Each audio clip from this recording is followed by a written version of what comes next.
right, I think we're about ready to start. Awesome. We just have a couple of minutes here. We should be able to get some people in for this webinar that we have starting today. And we have a lot of information that we have been recently putting up on our social media.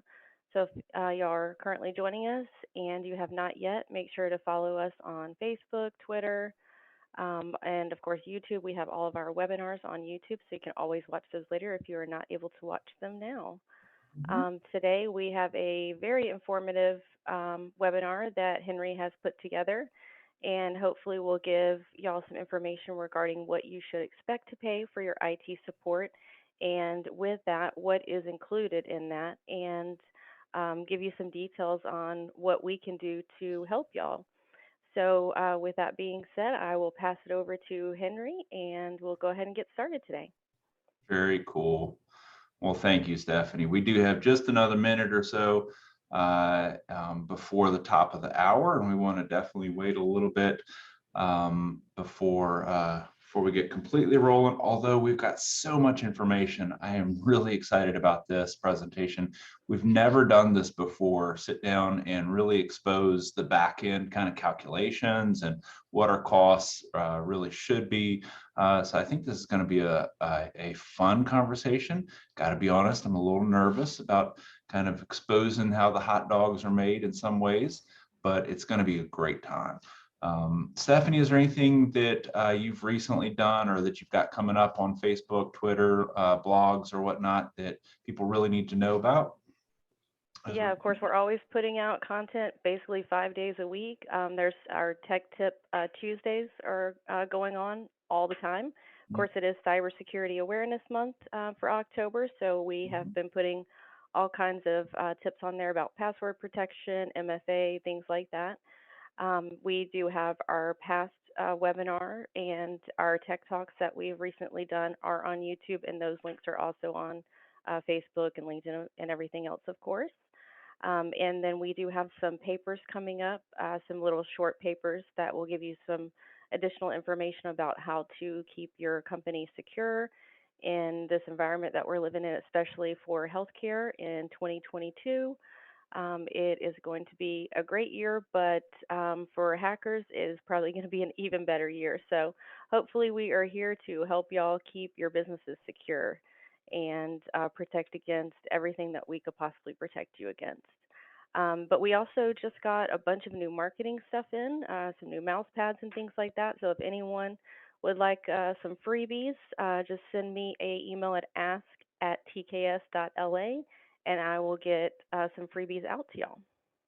Awesome. Very cool. That's cool. I saw those new mouse pads. They look great. All right. Yes. Okay, well, we're really excited and so glad that you joined us. As more people are trickling in, we're going to go ahead and get started because I do have a ton of information that we're looking forward to getting through and sharing with you. Today's title is What You Should Expect to Pay for IT Support. And kind of the subtitle there is How to Get Exactly What You Need Without Unnecessary Extra Hidden Fees, Bloated Contracts, and all that craziness. I am Henry Overton. I'm president of Turnkey Solutions, and I'm really excited to be here.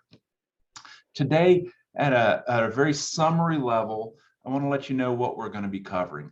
At the start, we're going to talk about how CEOs, business owners, chief technology officers, chief information officers, IT directors, anybody in that decision-making sphere can and should protect their businesses in today's threat environment.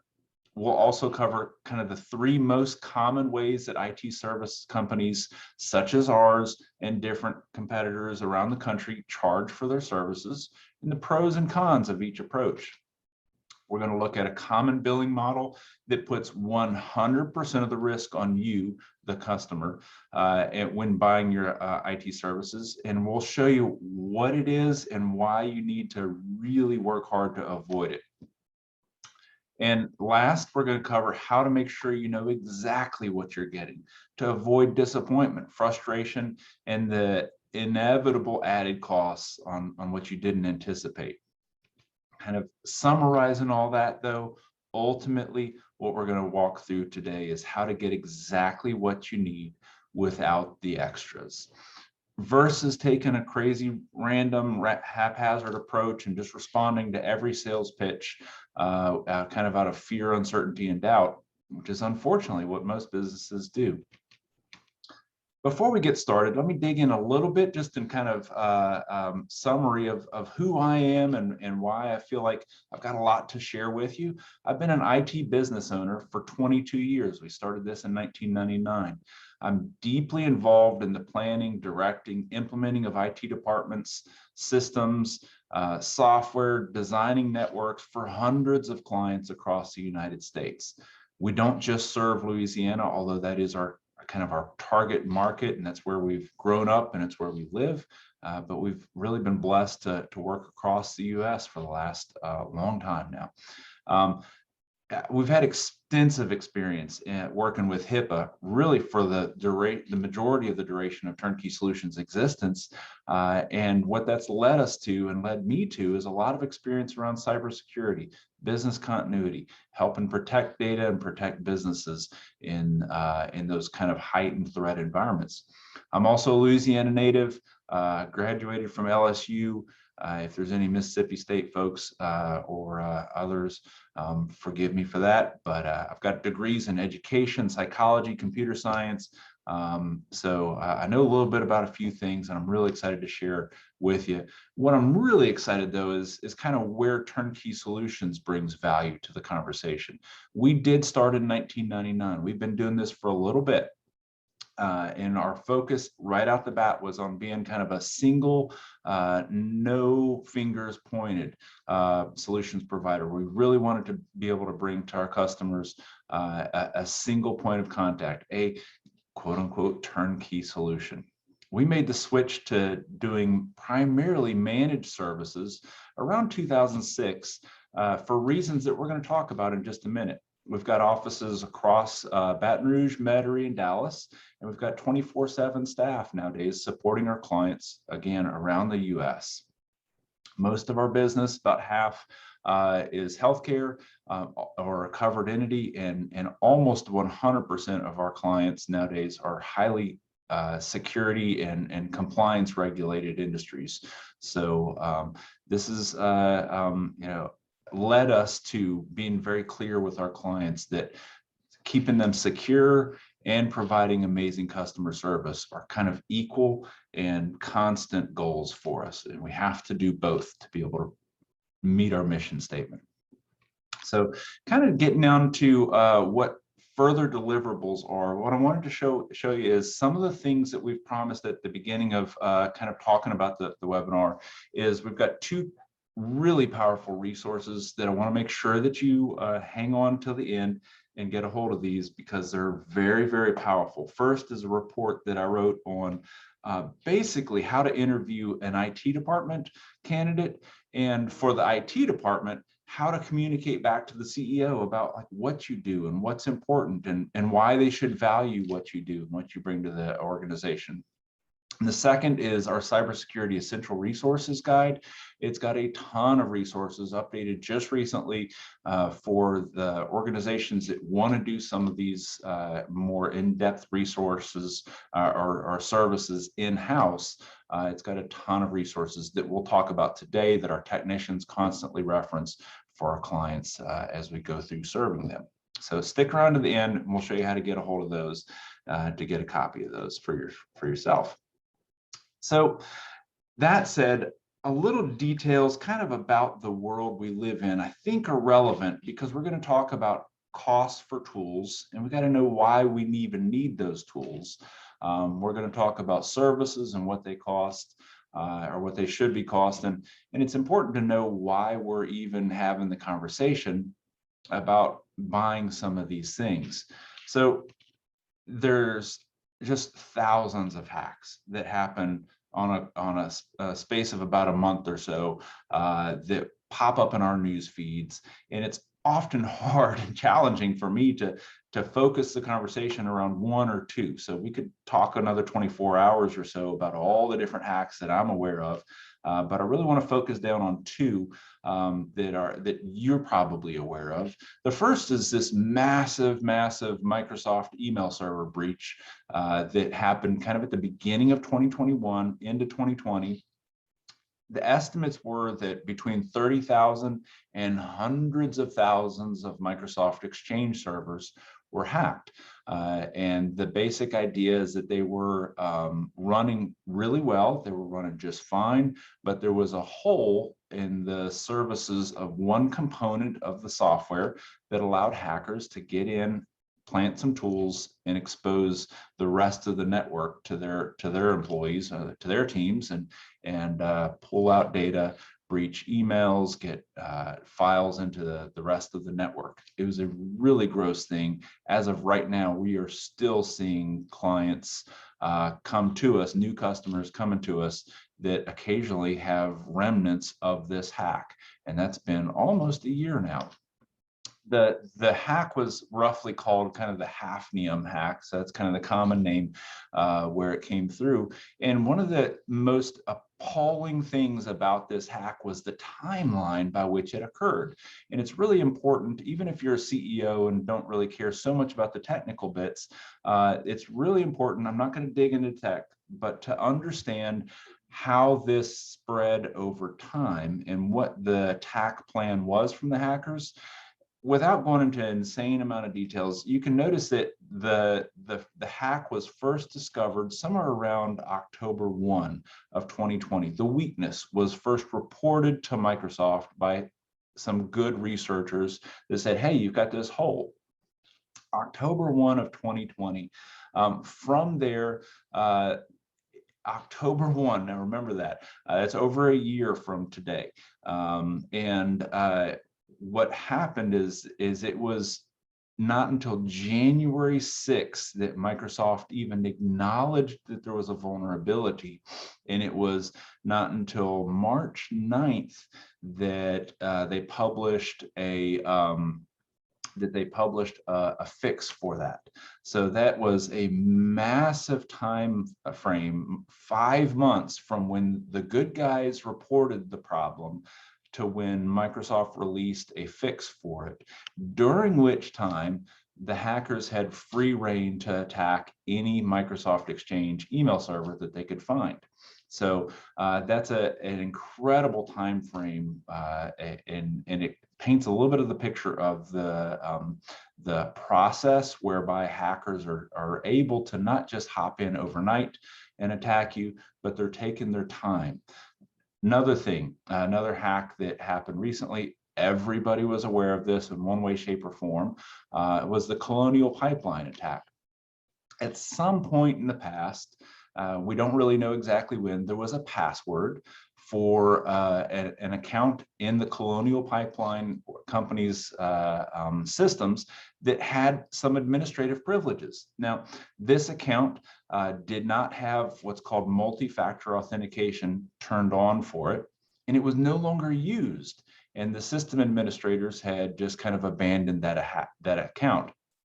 That account, the username and password was stolen.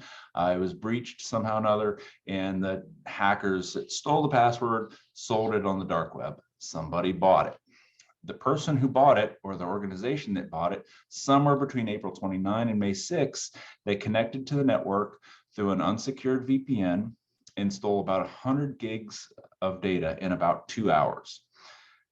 On May 7 at 5 a.m., a ransomware note popped up on a workstation at the somewhere in the infrastructure of Colonial Pipeline. That's 5 a.m. Watch this. By 6:10 a.m., that's an hour and 10 minutes, the corporate decision was to shut down the entire pipeline, and they later that day paid $4.4 million in ransom to the hackers. That was an hour and 10 minutes from when they first detected it to when they shut down the entire pipeline. And you and I felt it in gas prices or gas availability. Somewhere around May 12th, that's 5 days later, pipeline operations started resuming. And then around June 8th, this gentleman had the fun time of testifying to the Senate. I want you to hear what he had to say. This is Joseph Blunt. He's the head of Colonial Pipeline. He basically, this is his exact words. He said, "We had no choice but to shut down the pipeline right away. At that time, we had no idea who was attacking us or what their motives were." And kind of further painting the picture of what's going on in our world is he specifically stated, again, this is in a testimony to US senators on June 8th, that in the case of this particular legacy VPN, that's the hole that the hackers used, it only had single factor authentication. In other words, just a username and a password. It was a complicated password, though. I want to be clear. Stop to be clear. I want to be clear on that. It was not like Colonial 123 type of password. So it wasn't a really weak password. He's saying it's a really good password, but it just didn't have multi-factor authentication on it. So even though they had a lot of things done right, this one thing turned out to be a weakness that the hackers were able to exploit. Now, I get this a lot of times. People ask, Henry, isn't this just kind of fear, uncertainty, and doubt? Are you just kind of preying on our fears? Well, there's a huge report. Well, there's a lot of reports that come out all the time, but the Verizon data breach report, feel free to Google it. It's a really good report. They've been compiling it for over a decade now, every year. The one that summarizes 2020 data and looks at what the hacks and the attacks and the breaches were, what they all had in common. What they stated is that the discovery of in months or more still accounts for over a quarter of breaches. Summarizing that, in other words, over 25% of hacks aren't discovered for months or more. And at this point, they said that a potentially significant number of breaches that occurred in the prior year still haven't even been discovered. So we really, at this point, don't know how bad it is.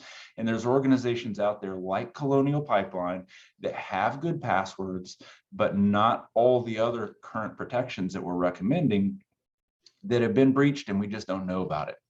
Let me show you this. This is some data from their report that 45% of breaches feature hacking. That's important, but check this out. If you think antivirus is going to help you out, only 17% of hacks that happened in 2020 that they surveyed, only 17% of them involved malware, a virus.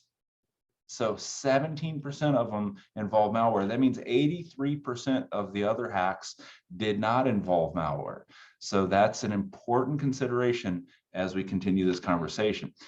Another piece of data from them is that 86% of breaches were financially motivated. 86%. We'll talk more about that number down the road, but it is incredibly important to understand that the majority of the hacks, A, are not coming through viruses, and B, they're there for the money. They're coming for the money, period, end of story. So summarizing some of the key things that we haven't even talked about just yet, but where we are at in the world of cybersecurity right now is that studies currently, right this minute, are showing that the average ransom is up to about $300,000 as of October. And that's up from, and this is terrifying, that's up from 170,000 in May of 2021. That's a 5-month span where the average ransom has almost doubled in 2021, folks. The average recovery cost, not the ransom, but the recovery, the time and money it takes for a company to get the hackers out of their systems, put software back the way it should be, and get their employees back up and running and dealing with all the lost revenue and other expenses. The average recovery costs, and this is average, are closer to $2 million per incident. That is massive, and it is an incredible change from what's been going on in the years prior. There's been 200 million more paid out in the first half of 2021 than in the entirety of 2020. 200 million more in the first 6 months of 2021 than were paid out to hackers in all of 2020. Putting that curve into bigger math and looking at where the trend is that the hackers will make more from ransomware in 2021 than they have in the previous 10 years put together. Folks, ransomware is here. It is getting dramatically worse. And I hate to say it because I feel like I'm constantly beating the drum of it's getting worse, it's getting worse. It's getting exponentially worse is what the raw numbers tell us. What's even more terrifying and is to understand that hackers are actively working on weaponizing their hacks and their attacks to cause physical harm and kill their victims. There was recently a report of what's possibly the first actual death from a hacker where they shut down a medical device. There was several water plants across the United States that have seen hackers actively in their environment trying to poison the waters by dialing up what chemicals are released into our drinking water. And a recent Gartner report from July predicts that human-killing cyber attacks will be mainstream by 2025. 2025, that's 3 to 4 years from now, that human-killing attacks from cyber attacks will be mainstream. So this is something that I hate to, put it this pointedly, but I have to. This is something that we have to pay attention to like never before. And when looking at all of this, I think when I'm trying to put this presentation together, what's the core problem here? What is the main problem that my clients, CEOs that I get a chance to talk to, IT directors that we get a chance to talk to, what's the main issue going on here? And I think it's all in the questions we ask. It all starts with the underlying starting question. And let me give you an example. Kind of the most common questions that I get when I'm talking with a brand new person that I've never had the opportunity to work with before is what do you guys charge for your services? And that's a fair business question. It makes sense from a lot of perspectives. Other questions they ask is, how many technicians do you guys have? And what do these tools cost? What's your antivirus? What's your firewall? What are those costs? And I've got to propose to y'all to please understand that I think those are dramatically the wrong questions. The right questions we ought to be asking instead is, what am I going to get for my money? I'm putting down X. What are the outcomes, the deliverables? What does it feel like and look like? And what are the things that you're going to be able to definitely promise me when we're done here? The other is how does this fit into my strategy? How does what you're recommending, CEO or IT director or outside vendor, anybody that you're talking to about this decision, is how does this tool or this service or this relationship fit into my strategy and my plan? So we've talked a lot about and setting up this conversation. We did talk, and I promised you that we would share and walk through what the tool costs are. But I want to kind of put a pin in these two key questions here. Remember those. We're going to get to those in just a second. But the fun part here is I really do. I'm looking forward to kind of digging into what do IT services cost? What are people paying? Because it is a good question. It's just not the most important question. But we did a survey with one of our major vendors, and they consulted 1,000+ organizations in the North America market and about 700 in America, United States only. And we've done a bunch of other surveys to kind of pull together a lot of information. So I'm looking forward to sharing this with you. Before we go into that, it's important to understand that we're going to be comparing apples and oranges here. The predominant way that IT companies and IT needs are met is not possible to define because there are a lot of different ways that people are meeting the needs for IT services.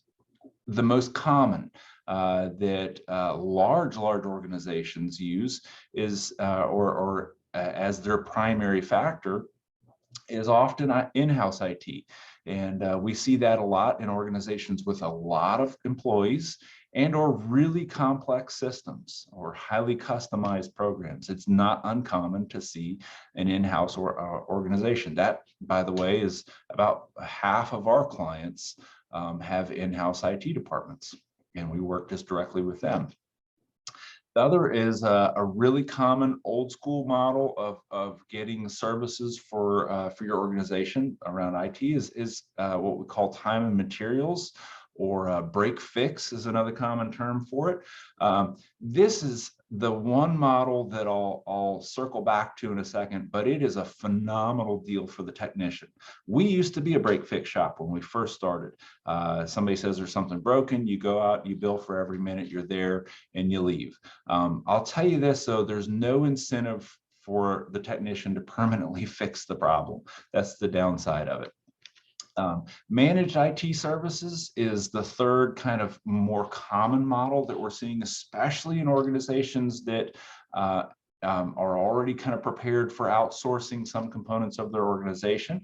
The IT service company assumes the responsibility for implementing the company's plans, resolving issues, delivering core services, and we take on a lot of that burden from the customer, the main company.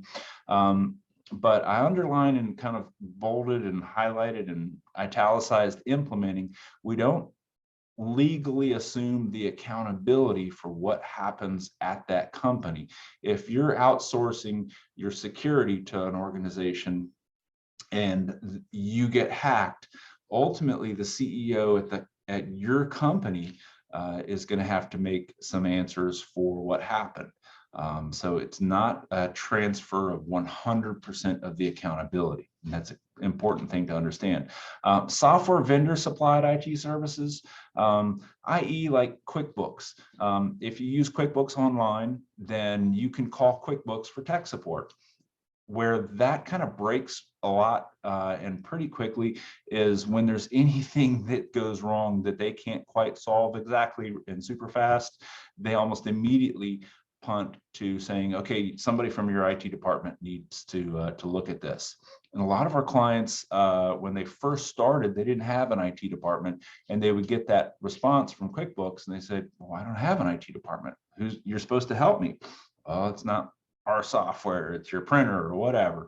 And you get into this argument and finger pointing about who's ultimately responsible.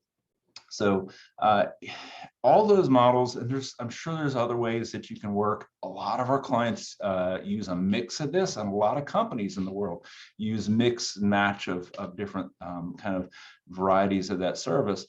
No matter which way you go, though, it's important to remember what Benjamin Franklin said: an ounce of prevention is worth a pound of cure. In Colonial Pipeline's case, that it wasn't a pound of cure, it was $4.4 million worth of cure just on the payment for the ransom. We still don't know what they really ultimately paid for recovery and rebuilding and remediation. So as you think through that, and we kind of layer that statement on top of all four models, let me go back to a statement I made a minute ago. Accountability for the results stays at the top of your company. If you're the CEO or the CTO or CIO, the security and compliance of your organization ultimately and legally usually falls back on your shoulders, and it's very hard to transfer 100% of that risk to an outside company, a person, subordinates, or a technician or an outside software company. So how does that work, and what do I specifically mean in this is that across all models, no matter if you've got in-house or managed services or an IT guy who comes by and fixes stuff when you're broken, or any variety of that, old school monitoring that we used to sell back in 2000, where we were able to tell the customer, yeah, your servers are all up, or your servers are down, or the backups worked, or the backups didn't work. Monitoring, quote unquote, has to be very carefully defined, because knowing if your servers are up or down is massively insufficient. The hackers in the Colonial Pipeline hack, for instance, were really hoping that the servers at Colonial Pipeline would stay up and perform well, because they were busy hacking them and taking data out of them. The hackers aren't there to shut your servers down until they're completely done taking everything they want. They'll burn the house down once they've taken every last piece of silverware out of there. Until then, though, they really want your house to be in good shape. They want your servers and your workstations. So whatever model you use, and this is an important key point, write this down, whatever you use, you're going to have to look at considering and including some component of 24/7, 365 security monitoring, where they look at what's happening on your workstations right this second at 2 a.m. on a Saturday morning, and security event monitoring. So that's something that we'll talk about in just a minute. No matter what model it is, the accountability rests at the top of your company, and you really need to look at 24/7 monitoring. And we'll talk about that in just a second. Digging into a little bit more pricing on these is kind of where it gets a little bit interesting and fun. Now there's a million salary surveys out there. I had to pick one. This is from a company called Insider Pro, and let's look at what prices or salary surveys are doing by each one of those models. The first model we're going to look at is that in-house. If you've got IT people in your organization that you've hired and they're on your payroll, what can you expect to pay for them? Now, this particular survey found that senior management, the mean income for a senior manager in 2021 is about $145,000. And your basic IT staff person, and there's a lot of classifications. They break that down later by about 30 different kind of job titles. But on average, your kind of non-manager position is down there in $73,000. So that's kind of the mean income, whereas the median, which is kind of that middle line, is about $70,000. On top of that, and this was a really interesting number, is why I threw this out there and used this survey, is that senior management is expecting on average about in the mean, $27,000 worth of bonus cash compensation for additional cash compensation. Middle management is looking for about $6,700, and IT staff is looking for about $4,800. So, but we're not done yet. Add on HR, like FIDA and FUCA and insurance and all that kind of fun stuff. Vacation time coverage, you might have to bring somebody in while they're out. Tools, sick time, stuff that you got to put in for them. In my organization, we find that adds another 35%. So what that means for an in-house person is that you can expect probably to pay somewhere in the neighborhood of $233,000 out of the company's bottom line to have them on your payroll. That middle management, your total expense is going to be somewhere in the neighborhood of $134,000. And your basic IT staff person, it's going to cost your bottom line about $106,000. So that's an idea of what that model costs. Not bad, not good. If it's right for your organization, that's where we make the decision. Let's look at the second model that we talked about, the time and materials model. If you hire somebody just off of Fiverr or some gig worker structure or environment, or some one of the clearing houses where they hook up a person with somebody who needs their services, on average, what they found, actually it's a different organization that looked at that did a survey across IT companies and what they're charging.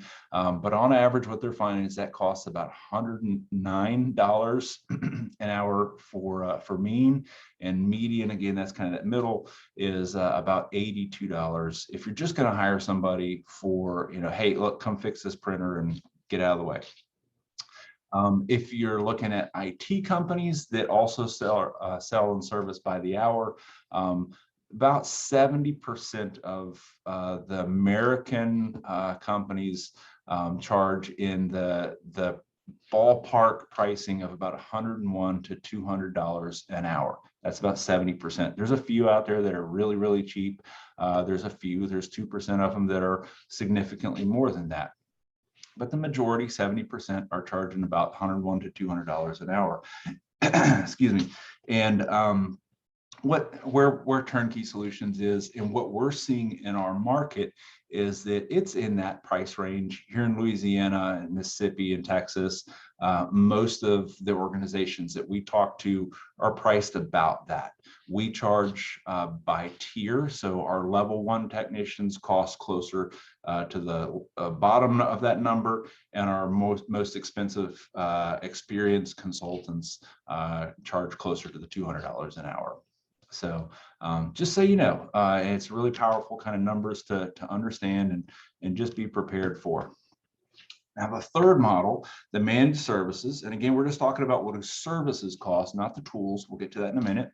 What do services cost if you're going to talk with a managed services provider?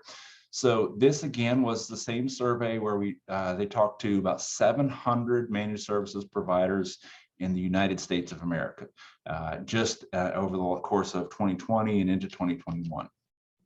Now, there's a bunch of variations for managed service providers, how we charge, and I'll show you kind of the model that we typically work with. Some companies charge a per user, like an all-in seat, or maybe just some of the tools that a specific user would need. And that was really hard to quantify all the companies by their model precisely. So that's where you see that some companies charge $25 per user, all the way up to $200 per user. And I can guarantee you that $25 a user includes less services than the $200 a user. For some companies, they charge per device. So like if you have 10 computers, I'm going to charge you for 10 devices. And some of them did just tool costs on those, and some of them said it's an all-in. Everything included is closer to $200. Most companies priced in those ranges. So just so you know, managed services models do vary a lot, and these are two common ways that they price. We are pricing for our clients a combination of per user and per device, because we've got a lot of clients that have way more computers than they have people. We've got a lot of clients that have way more people than computers. So we look at the costs by how many, what is a computer going to cost you and what is a person going to cost you. We put together a bit of a blended rate there that just works for us. There's other ways that people do it. Other managed service providers do some tiers. They have like a bucket. They say you're on our gold plan and it's this. And a ton of other variations. It gets really hard to perfectly put everybody in a specific model, but just so you know, that's there's a lot of different ways to expect a managed services provider to come back to you with some numbers. And in my humble opinion, I think all managed service provider quotes to our customers should factor in and vary a little bit by what your compliance needs are. If you're in a highly regulated organization, it's going to take more tools and services to protect you than if you're in a very unregulated industry. So just for what it's worth, that's my opinion on that. But again, the significant question to ask, whatever the model it is, that you pick, if it's a variety or a combination of services, doesn't matter. If you're in-house, gig workers, managed service provider, or a mix, what am I going to get? What do the deliverables look like? And how does it fit into my strategy? How does it fit into my plan for what my company needs? Or I'm the IT director, how does this fit into what we really need in a bigger plan? Not so much the costs, but what are the results that I can get? What should you get? What are the expectations should you demand in any kind of relationship? I'll throw this out there that Colonial Pipeline, a deeper analysis of them, they were doing a pretty good job of security by a lot of previous standards, and they had a weak point that the hackers were able to exploit. We don't know if they had more, but the one that was exploited was a security measure that was pretty good by like 2000 standards. They had a really crazy strong password on that admin account, but they hadn't locked the account down and shut it down, and they hadn't turned on multi-factor authentication. So let's look at what do we feel like, are the really important points, the tools that you just should not get away with, not have in your organization.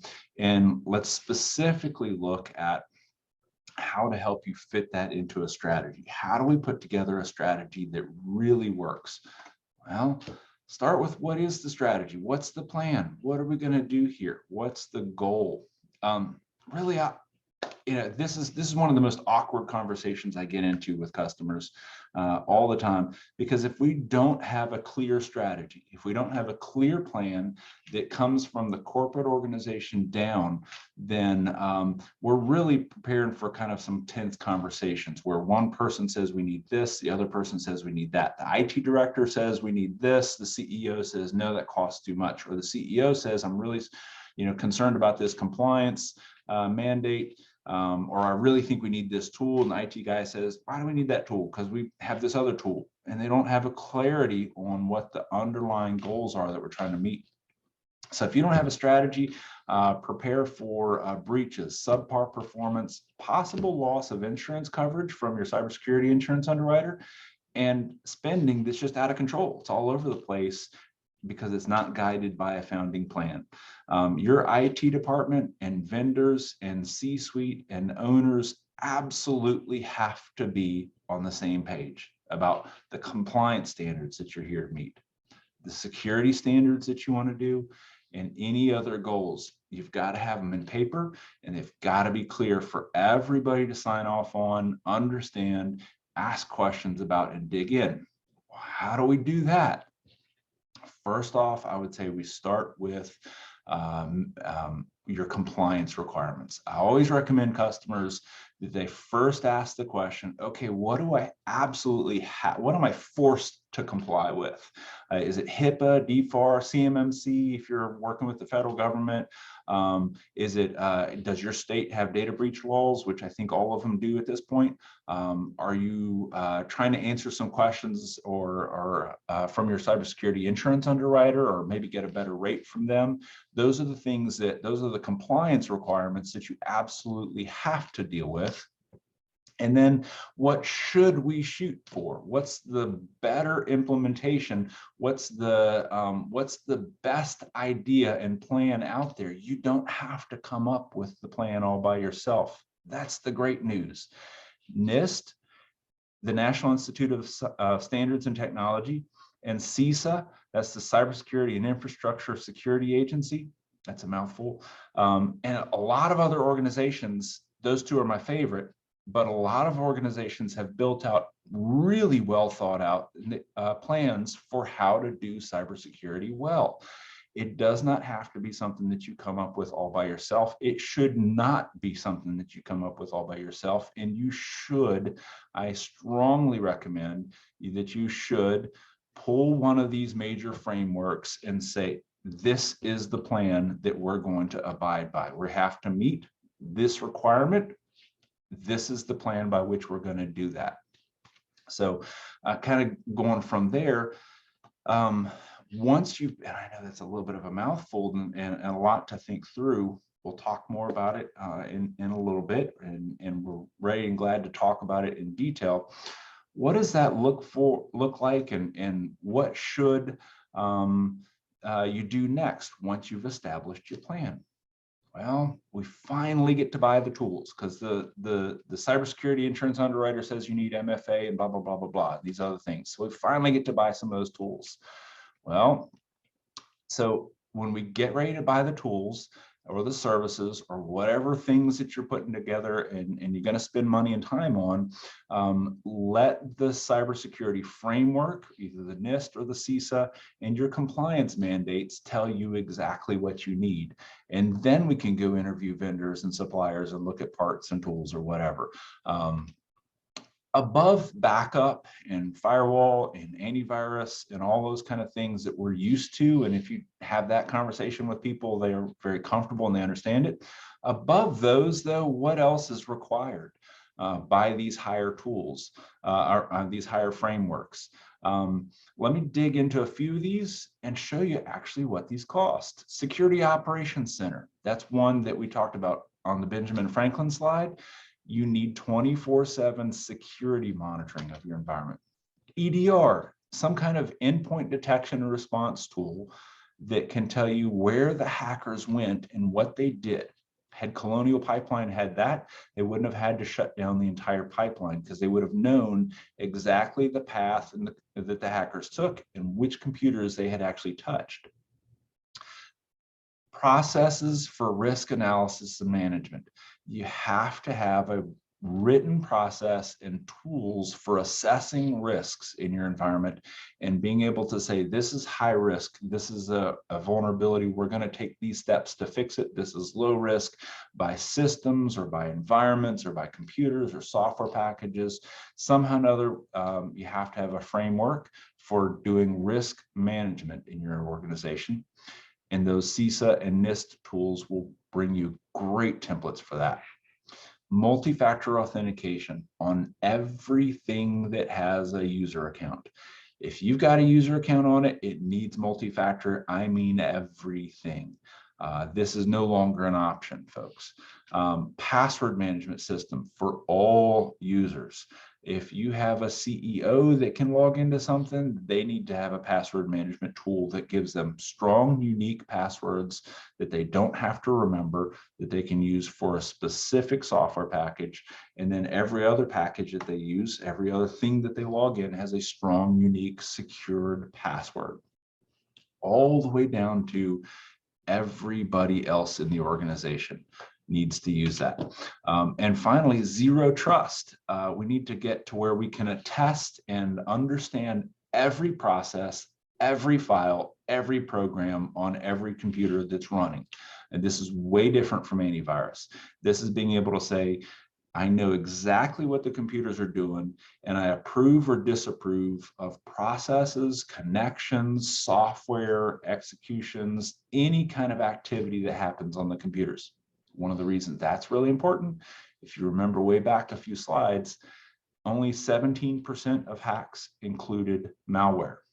So the other 83% did not need a virus on a computer to take advantage of them. Colonial Pipeline, their initial hack did not require a pipeline, a virus program. They're using tools built into your computer, and a zero trust process or program or solution will stop things that shouldn't be happening. So what should they cost? All this stuff is great, Henry, and it sounds like we would really love to have all of this in our environment. What's it going to cost? This is where it gets kind of fun again, because we get to kind of peel back the curtains and show you what these tools really cost. These are approximate, ballpark, really crazy swags, okay? This is as of right now. I looked at a ton of software packages that meet those different buckets, and there's some packages that we know and are aware of and even implement in some client environments that don't fit these swags. But I got to give you some kind of number to let you know kind of what to expect. That Security Operations Center, that SOC, is going to typically cost somewhere around $5 to $10 a user. Other models and pricing platforms and ways that they can quote it exist across all the hundreds of vendors that sell SOC services. EDR, the endpoint detection and response. Some vendors, it's very cheap on the $250 a user or a device per month, and all the way up to $8 per device per month. And a lot of them are based on what they're including. Some kind of process and tools for analyzing risk. There's some really good ways you can do this if you're going to do it all by yourself, just using your time. There's some very good tools out there that can cost a little bit of money a month. Multi-factor authentication. There are free tools out there where you can implement it. You get pretty close to what you pay for with those, but you can do it. Takes a little bit more time to manage, all the way up to really good tools that are very simple to manage that are about $6 a user. And there's a ton of them that are in the middle. Password management tools, $2 to $7 a user a month. Zero Trust. If you use the right EDR product, it includes Zero Trust. That's why I included $0 as an option. But there's some programs that are only doing the Zero Trust functionality that cost closer to like $5, $6 a device per month. So kind of ballpark, and I'm going to fly through this. If you add all that up and you've got a 50-person office, if you add all that up just for these advanced tools, and this is where it really gets relevant. I want you to understand this just for the tools that 5-10 years ago we never recommended customers have, or almost rarely recommended. That's about $22 per user, or including some of the risk management things. That's about $1,800 a month of just the advanced tools. Now, what about the basic stuff like, voice over IP and Office 365? Well, those have costs too. So let's just kind of throw those in there. We see a lot of VoIP vendors that are kind of in the $5 to $30. On average, they kind of bounce around $20 a phone. Office 365, most of our customers, the majority of them use a $12.50 a month license. And there's cheaper and more expensive licenses. And help desk, if you don't have an internal help desk or an internal IT department, remember there's like a million different ways that people price that, from $25 to $200 per device or $25 to $200 per user. So those can cost more. So the basic stuff, the things that we would always include 5, 6, 7 years ago, are costing on average, and plus or minus, you can go look up and down on this, about $182. And this is such a ballpark swag estimate, strictly for the purposes of giving you some basic ideas that are significantly important on the next slide. So whatever you were paying for all the tools and the voice over IP, we've got to look at, have you added on some budget and implementation of the more advanced tools, because they're costing more per month. And your total, you can see what we used to charge several years ago with the protections that we now have to do and provide our clients because of what the hackers are able to do, and because we're responding to compliance mandates that have changed, and because we're implementing a higher standard, and you should be as well, are costing somewhere a little bit north of 10% more just for the better tools that we have to use nowadays.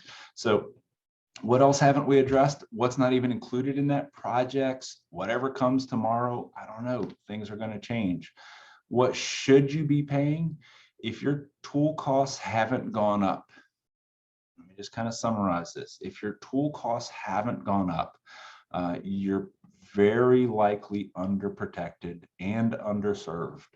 If you're not paying a little bit more for IT costs, there's a decent chance that your IT staff needs some skill set improvements, or maybe you're just not paying them enough. Because remember, the hackers are making way more than the legitimate workers. So bottom line, what should you be paying for IT? Probably more than you were. But without knowing your true compliance, security, and service goals, no one can or should tell you exactly what your cost should be. It's as simple as that. So, is your head spinning? have we like covered 1,000 facts? I know I probably put about 900 numbers in there. Now it's 901. But where do we even start? I got to tell you, it's not that hard. We start with an assessment. We start with an understanding and an X-ray of your organization. For your do-it-yourself people, I got to tell you, there's some really good templates out there. I would recommend you look at these. These are included in the handout that we're going to mail you if you ask for it at the end of the presentation. So we'll get your resources back to these. But CIS and NIST have some really good framework processes for doing an assessment. Or if you'd like, we can do an assessment for you. Our assessment analyzes 3 high-level categories of things through processes that we've developed for 22 years. What we're going to look at is first, the inadequate data compliance and cybersecurity protections. That's the most important thing that we can do to help you, is we're going to look at that first, and we're going to dig very deep. We're not going to look at everything that's possible in your environment, but it's a fairly typically exposing report that we're going to come back with, showing you where risks and vulnerabilities and cybersecurity protections are missing. We're going to look then, we'll look at the glitches and things that are maybe making your computers not work as well as they could. That's definitely important. And third, we're going to look at spending and costs and where you're putting your money. And if you have an IT department, I got to tell you, we want to work with them if at all possible. If you are the IT department, what we're going to do is we're going to frame this assessment for IT directors such that you can go to the CEO and explain why you need some things to change in maybe the budget or your monthly expenses or how you organize your IT and your protections. So we work with both arenas really, really well. We'll work with the CEO and explain why your IT department needs some things. And we'll work with the IT department to help you have all the facts from a really authoritative perspective about why you need things so you can make a really good case for that. Why should you have this done? I'll leave it in the words of one of our clients, Lisa Rabito, the CEO of Home Instead Senior Care, says she didn't realize what we were lacking with our IT support until we hired Turnkey Solutions. Our business was growing fast. My main concern was knowing that our clients' PHI and other sensitive information would be heavily protected. I now have peace of mind since bringing Turnkey Solutions on board. The entire team is very knowledgeable, but also very patient. I love that. This is a representative of what we do, peace of mind. So if you want to start with this, what do you do? How do we get rolling? At the end of our assessment, if we started the assessment for you, we'd show you 3 things. We got 3 ways that can turn out after we conduct the assessment. And I'm almost done here. There's 3 ways that it can go, whether you're the CEO, the owner, or the IT department. Option 1, you love the plan. You find some things that are shocking or whatever, but you decide to implement it on your own, and that's going to be just fine. If you want to do this on your own, we're going to show you the results, and you're up. It's completely fine to walk away, 0 risk, 0 commitment. We part ways friends. Option 2, you love our plan, you love our findings and our suggestions and the way we recommend solving the problems, and you ask for my team to help you implementing the solutions. Or option 3, and I'll throw this out there, if you think I wasted your time after my team did an assessment of your organization, I'll refund your money for doing the assessment, and I will donate $200 to the charity of your choice and send you the email proving it. So, worst case scenario, if we do this assessment, you raise $200 for the charity of your choice just because you had an independent, credible third party validate the security and efficiency and stability of your systems. If you really think your systems are up to par and you have no worries about it, then take an opportunity to raise $200 for the charity of your choice. We'll be glad to make that contribution at the end of it. How to get started? Our audit price is $4.99 for organizations. It's an introductory offer. Obviously, this isn't all we do for a living. It's a great way to get our foot in the door and have a really good conversation and understand your needs, and deliver a ton of value. So we don't make any money. We barely cover costs on that. But if you've got under 500 computers, we can do it for that. If you've got way more than that, let us know and we'll customize it for you. Before we pay though, before you pay a red cent, we're going to stop and have a quick call, and understand it, ask your questions. We'll talk to you about what tools we use and what it looks like and how should we work with whom at your organization to do it really well. You can set up this consultation right now or at your convenience by calling us at 225-224-6595. Or by going, there's three ways, or you can go to turnkeysol.com/cyber audit, or you can email us at ask@turnkeysol.com. Now, I'll skip past a lot of the other stuff, but I'll just throw this out there that we have a Halloween special. If you will call us back or email us or fill out the form before October 31st, I will do it at zero cost for properly qualified organizations.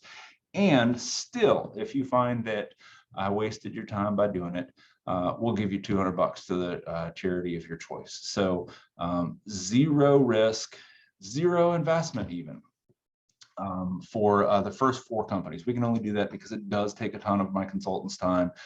So limited to the first 4 organizations that sign up by the end of October 31st. Now, at the end of this presentation, we promise this, and we're going to queue this up and ready for you. All you got to do to get the free reports that we asked for is any of those 3 forms or telephone number or whatever. You can always email ask@turnkeysol.com or ask@tks.la. Don't forget, this offer stops at October 31st. After that, we're back to $4.95, and I really can't budge past 4 of these per month. Or by filling out or requesting it by October 31st. So we look forward to doing that for you.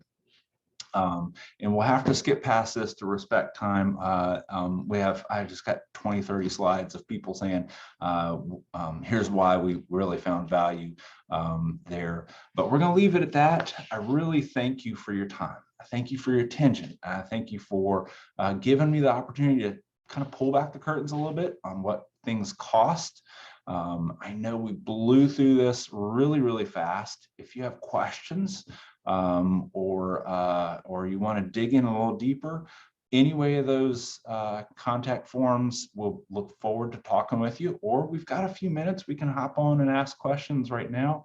If you've got any, I can stick around for a few more minutes, or if you want to follow back after this, feel free to reach out to us by emailing us, calling us, or filling out that form. And we really appreciate you joining us. We appreciate the opportunity to share with you. And I wish you a very safe and happy and healthy fall season. And I look forward to talking with you.